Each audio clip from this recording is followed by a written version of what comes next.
CNN International Diplomatic Editor Nick Robertson is joining us right now. Nick, thanks very much for coming in. I know you're in Washington. You were in Moscow just a week or so ago, but now you're here.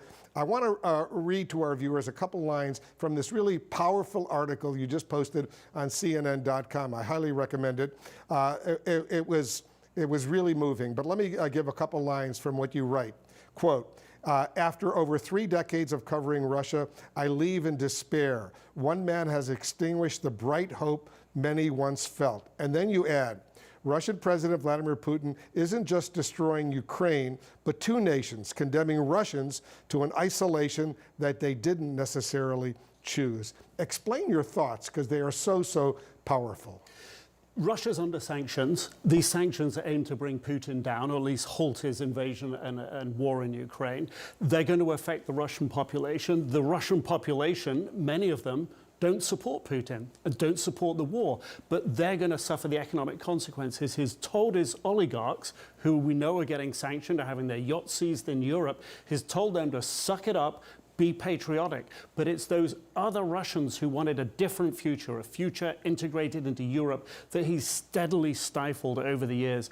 That's one part that made me angry about the situation, and the absolute wanton way that he has gone to war on a false pretext and continues to push that pretext and absolutely stomps on any voice of dissent.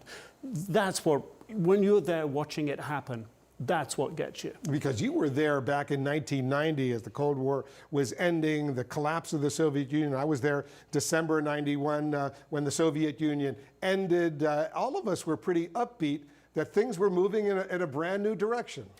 We had that sense, and it rightfully so. I remember we set up CNN, we set up a big live operation in the middle of Red Square, that fabled military parade ground right outside the Kremlin. The Russians gave us, or the Soviet Union gave us the opportunity to do that. We broadcast live for several days. At that time, you had the sense that this was a country that wanted to integrate to the West. Fast forward a decade, Putin comes to power. All those changes, all that alignment towards a European-style democracy and integrating with the rest of the world, he said that was wrong. And he's reversed it, tried to reverse that position ever since with his different invasions and now in Ukraine. And that, I think, tells you, because of his complete power there, it tells you that Russia is at the moment Putin, and it's Putin that is trying to drag his country back to some imagined former glory. And that, at the moment, is to the detriment of the vast majority of Russians. Yeah, and certainly to the detriment of millions of people in Ukraine right now. I originally thought, well, Putin, maybe he'll do something along the border like he did with the Crimea, but I was surprised when he decided to go and attack all of Ukraine and trying to seek control of that country. That came as a surprise to me. And it did to me as well. We heard him threaten military technical measures if we don't get what we want with NATO. NATO needs to roll back, it needs to go back to 1997, it needs to stop Ukraine becoming a member. I think people thought this was just Putin wanting a voice at the table. Once he got his voice at the table, he wouldn't follow through.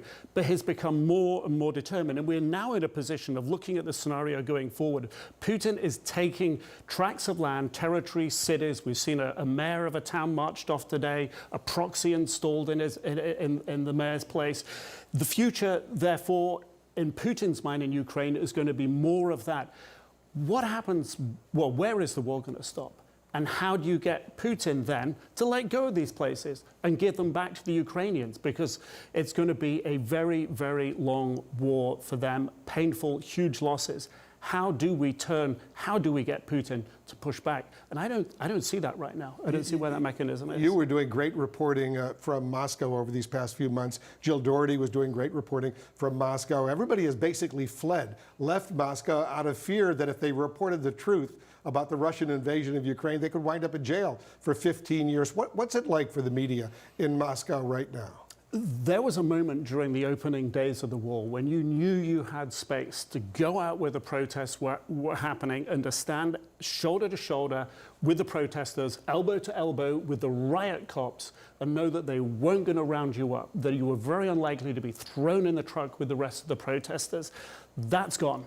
So when you're in that truck, Putin essentially has created a state where He can decide on what the rules and laws are going to be, and he has a massive apparatus to follow through those rules. It's very much looking like the sort of Germany under the Nazis before World War II.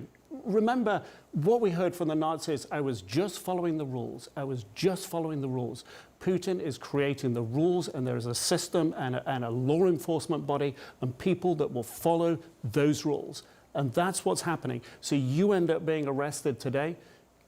You really don't know when you're going to come out the end of that legal chain.